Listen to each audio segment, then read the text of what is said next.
សួស្តីអ្នកទាំងអស់គ្នាថ្ងៃនេះខ្ញុំប្រាប់វិធីហាក់អាចខ្ញុំពាក់នៃស្អាតអ្នកគ្នាចាចូលទៅមកណាគ្នាខ្ញុំបងខ្ញុំចង់ដល់ចិត្តគ្នាហើយជួយខ្លាំងណាស់អរជួយស្អាតឡើងខ្លាំងណាស់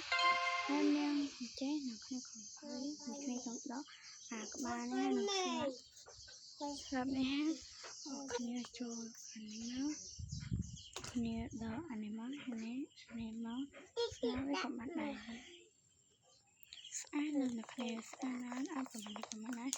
ហើយជួបការណាផាត់មកយើងផាត់រត់ហើយគូសតភេងមកយើងតភេងបន្តែបស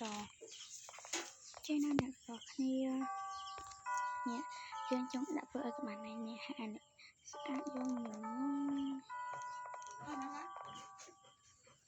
ទី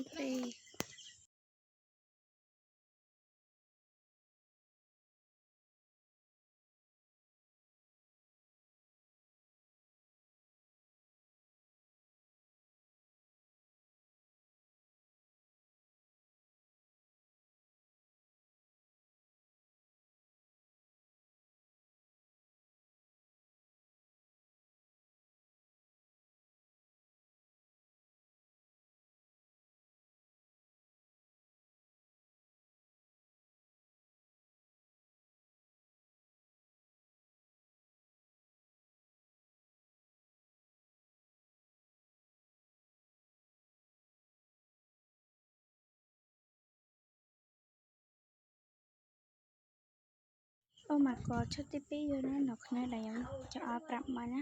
នេះនឹងស្អាតមកដាក់កំប៉ុងដាក់ឲ្យមកស្អាតមកបាយបាយអ្នកទាំងគ្នាបាយបាយជួបគ្នាវីដេអូក្រោយ